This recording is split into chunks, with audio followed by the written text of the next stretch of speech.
ಅಕ್ಕ ಮಹಾದೇವಿ ನಾರಿಯರ ಶಕ್ತಿ ಪ್ರತಿರೂಪ. ರಾಜ್ಯ ಮಹಿಳಾ ಆಯೋಗದ ರಾಜ್ಯಾಧ್ಯಕ್ಷರಾದ ಡಾಕ್ಟರ್ ನಾಗಲಕ್ಷ್ಮಿ ಚೌಧರಿ ಅಭಿಮತ.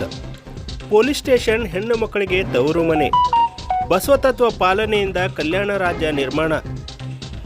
12ನೇ ಶತಮಾನದ ಶರಣ ಪರಂಪರೆಯ ಅಕ್ಕ ಮಹಾದೇವಿಯ ಸ್ಥಾನ ಅಪ್ರತಿಮವಾಗಿದ್ದು ಅವರು ಕನ್ನಡ ನಾಡಿನ ಮಹಿಳೆಯರ ಶಕ್ತಿಯ ಪ್ರತಿರೂಪ.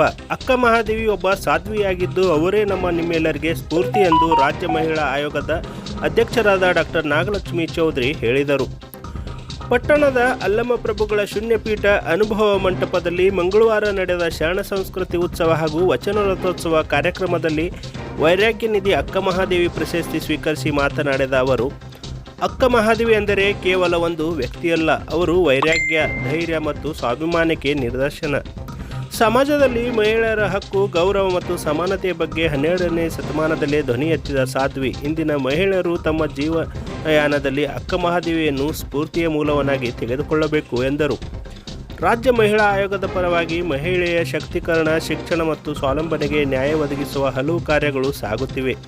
ಶರಣ ಪರಂಪರೆ, ವಚನ ಸಾಹಿತ್ಯ ಮತ್ತು ಸಾಮಾಜಿಕ ನೈತಿಕತೆಗಳ ಬಗ್ಗೆ ಯುವ ಪೀಳಿಗೆ ಅಧ್ಯಯನ ಮಾಡಬೇಕಾದ ಅಗತ್ಯವಿದೆ ಎಂದು ಹೇಳಿದರು. ಕಾರ್ಯಕ್ರಮದ ಅಧ್ಯಕ್ಷತೆ ವಹಿಸಿದ ಶಾಸಕ ಶರಣು ಸಲ್ಗಾರ್ ಮಾತನಾಡಿ, ತೊಟ್ಟಿಲು ತೂಗುವ ಕೈ ಜಗತ್ತನ್ನೇ ಆಳುವರು. ಈ ಜಗತ್ತು ಮಹಿಳೆಯರ ಮೇಲೆ ನಿಂತಿದೆ. ಮಕ್ಕಳೇ ಇಲ್ಲದ ತಾಯಿ ಸಾಲು ಮರದ ತಿಮ್ಮಕ್ಕ ಎಂದು ರಾಜ್ಯದಲ್ಲಿ ಲಕ್ಷಾಂತರ ಗಿಡ ಮರಗಳು ನೆಟ್ಟಿ ಉತ್ತಂಗಕ್ಕೆ ಏರಿದವಳು. ಸಾಲು ಮರದ ತಿಮ್ಮಕ್ಕ ಹಾಗೆ ರಾಜ್ಯದ ಹಳ್ಳಿಗಳಿಗೆ ಸಂಚರಿಸಿ ಮಹಿಳೆಯರ ಕಷ್ಟ ಸುಖ ಅರಿತು ಸ್ಥಳದಲ್ಲಿ ಪರಿಹಾರ ನೀಡುತ್ತಿರುವ ರಾಜ್ಯ ಮಹಿಳಾ ಆಯೋಗದ ಅಧ್ಯಕ್ಷರಾದ ಡಾಕ್ಟರ್ ನಾಗಲಕ್ಷ್ಮಿ ಚೌಧರಿರವರು ನಮಗೆ ಉದಾಹರಣೆ ಎಂದರು. ಈ ಸಂದರ್ಭದಲ್ಲಿ ಹುಲ್ಸೂರು ಶ್ರೀಗಳ 74ನೇ ಜನ್ಮದಿನ ನಿಮಿತ್ತ 74 ಸಾಧಕರಿಗೆ ಕಾಯಕ ಸೇವಾ ರತ್ನ ಪ್ರಶಸ್ತಿ ಪ್ರದಾನ ಮಾಡಲಾಯಿತು. ಶ್ರೀ ಗುರು ಬಸವೇಶ್ವರ ಸಂಸ್ಥಾನ ಮಠದ ಡಾಕ್ಟರ್ ಶಿವಾನಂದ ಸ್ವಾಮಿಗಳು, ಗೋಟಾ ಲಿಂಗಾಯತ್ ಮಠದ ಬಸವಪ್ರಭು ಸ್ವಾಮಿಗಳು, ಸಾಯಿಗಾಂವ್ನ ಶಿವಾನಂದ ಸ್ವಾಮಿಗಳು, ಜಾನವಾಡದ ಮಲ್ಲಿಕಾರ್ಜುನ ಸ್ವಾಮಿಗಳು, ಸಿದ್ಧಲಿಂಗ ಸ್ವಾಮಿಗಳು, ವಿವಿಧ ಮಠಾಧೀಶರು ಪ್ರಮುಖರಾದ ಸೋನಾಲಿ ವಿಜಯ್ ಸಿಂಗ್, ಸುವರ್ಣ ಧನೂರ್, ಲತಾ ಹರ್ಕುಡೆ, ಶಶಿಕಲಾ ಪಟ್ನೆ, ಲಕ್ಷ್ಮೀ ಬಾವ್ಗೆ, ಬಸವರಾಜ್ ಧನೂರ್, ಶರಣಪ್ಪ ಮಿಟಾರೆ, ಸುರೇಶ್ ಚಂಚಟಿ ಹಾಗೂ ಸಾಹಿತ್ಯ ಪ್ರೇಮಿಗಳು, ಮಹಿಳಾ ಸಂಘ ಪ್ರತಿನಿಧಿಗಳು ಹಾಗೂ ಸಾವಿರಾರು ಭಕ್ತರು ಭಾಗವಹಿಸಿದರು.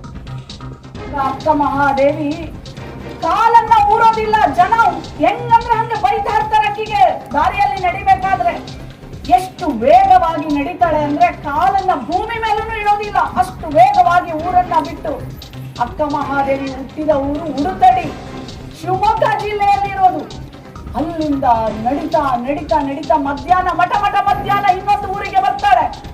ಅಲ್ಲಿ ಹುಡುಗರು, ಹುಚ್ಚಿ ಕಣೋ ಇವಳು, ಹುಚ್ಚಿ ನೋಡು ಬರೀ ಬೆತ್ತಲೆ ನಡೆದಿದ್ದಾಳೆ ಅಂತ ಹೇಳಿ ಒಬ್ಬ ಕಲ್ಲು ರಪ್ ಅಂತ ಹೊಡಿತಾನೆ. ಅಕ್ಕ ಮಹಾದೇವಿ ಮೈಗೆ ಬಂದು ತಾಕತ್ತೆ, ಅಮ್ಮ ಅಂತ ಜೋರಾಗಿ ಕಿಚ್ತಾಳೆ. ಮತ್ತಿನ್ನೊಂದಷ್ಟು ಹುಡುಗರು ಕಲ್ಲು ತಗೊಂಡು ಮತ್ತೆ ರಪ್ಪ ಅಂತ ಹೊಡಿತಾರೆ, ಹೇ ಹುಚ್ಚಿ ಅಂತ. ತಲೆಗೆ ಬಂದು ಬಡ್ದಾಗ ಅಲ್ಲೇ ರಕ್ತ ಚೆಲ್ಲತ್ತೆ, ಕುಸಿದು ಪ್ರಜ್ಞೆ ತಪ್ಪಿ ಬೀಳ್ತಾಳೆ ತಾಯಿ. ನಾನು ಹುಚ್ಚಿ ಅಲ್ಲ ಅಂತ ಕೂಗಿ ಹೇಳಿದ್ರು ಆ ಹುಡುಗರು ಹೇಳ್ತಾರೆ, ಹುಚ್ಚಿ ಅಲ್ಲ ಅಂದ್ಮೇಲೆ ಬೆತ್ತಲೆ ಯಾಕೆ ನಡೆದಿದ್ಯಾ ನೀನು? ಒಂದ್ಸಲ ನಾವು ಆಲೋಚನೆ ಮಾಡಬೇಕು. ಹೆಣ್ಣು ಮಗಳ ಪರ ಹೋರಾಟ ಮಾಡಿದರೆ ಒಂದು ಕ್ರಾಂತಿಯನ್ನೇ ಪ್ರಾರಂಭ ಮಾಡಿದ್ರು ಬಸವಣ್ಣ. ಇವತ್ತು ಇಲ್ಲೆಲ್ಲ ಬಂದಿದ್ದೀರಲ್ಲ, ನೀವೆಲ್ಲರೂ ಬಸವಣ್ಣನ ಅನುಯಾಯಿಗಳು. ಎಷ್ಟು ಜನ ನಿಮ್ಮ ಮನೆಯಲ್ಲಿ ನಿಮ್ಮ ತಾಯಂದಿರು, ನಿಮ್ಮ ಹೆಂಡತಿ, ನಿಮ್ಮ ಮಕ್ಕಳಿಗೆ ಬೈಯೋದಿಲ್ಲ, ಒಡೆಯೋದಿಲ್ಲ? ಕೈ ಎತ್ತಿ.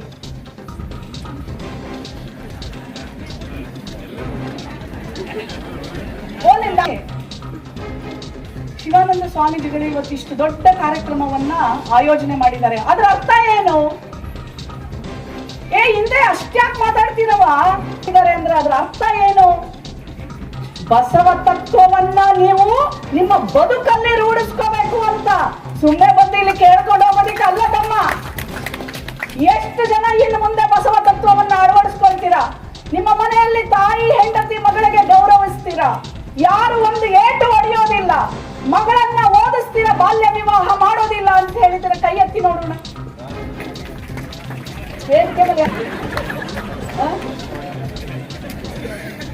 ಪ್ರಮಾಣ ಮಾಡಿದ್ದೀರಾ? ಅಲ್ಲಮ ಪ್ರಭು ಅವರ ಶೂನ್ಯ ಸಿಂಹಾಸನದ ಪೀಠದ ಒಂದು ಮಠದ ಒಳಗಡೆ ನೀವೆಲ್ಲರೂ ಅನುಭವ ಮಂಟಪದ ಒಳಗಡೆ ನೀವೆಲ್ಲರೂ ಪ್ರಮಾಣ ಮಾಡಿದ್ದೀರಾ, ನೆನ್ಪಿಟ್ಕೊಳ್ಳಿ.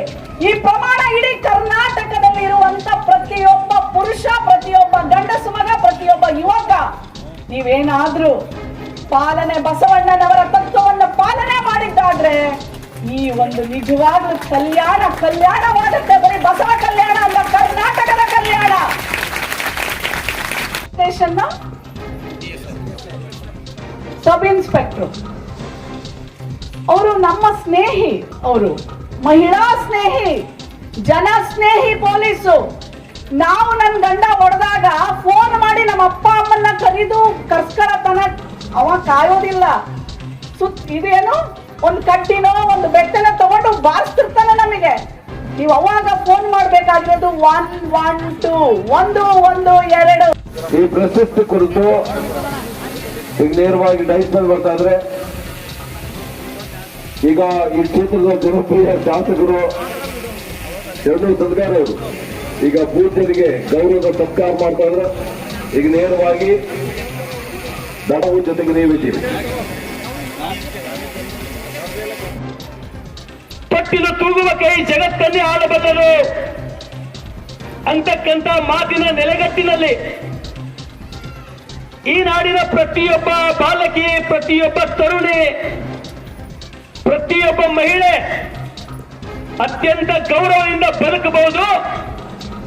ನೀವು ಅತ್ಯಂತ ಗೌರವದ ಜೀವನವನ್ನ ಮಾಡ್ರಿ, ನಾನು ನಿಮ್ಮ ಬೆನ್ನಿಗೆ ಇರ್ತೀನಿ ಅಂತ ಹೇಳಿ ಉತ್ತಮವಾದಂತ ಮಾತುಗಳನ್ನಾಡಿದ ಕರ್ನಾಟಕ ರಾಜ್ಯ ಮಹಿಳಾ ಆಯೋಗದ ಅಧ್ಯಕ್ಷರು ಸಹೋದರಿ ಡಾಕ್ಟರ್ ನಾಗಲಕ್ಷ್ಮಿ ಚೌಧರಿ ಅವರೇ, ಹಾಗೂ ಈ ವೇದಿಕೆ ಮೇಲೆ ಆಸೀನರಾದಂತ ಎಲ್ಲ ಆದರಣೀಯ ಗಣ್ಯರೇ, ಈ ಕಾರ್ಯಕ್ರಮದಲ್ಲಿ ಭಾಗವಹಿಸಿದಂತ ಎಲ್ಲ ನನ್ನ ಸುತ್ತಮುತ್ತಲಿನ ಎಲ್ಲ ಗ್ರಾಮದಿಂದ ಬಂದಂತ ಹಿರಿಯರೇ, ಎಲ್ಲ ತಾಯಂದರೇ, ಸಹೋದರಿಯರೇ, ಪತ್ರಕರ್ತ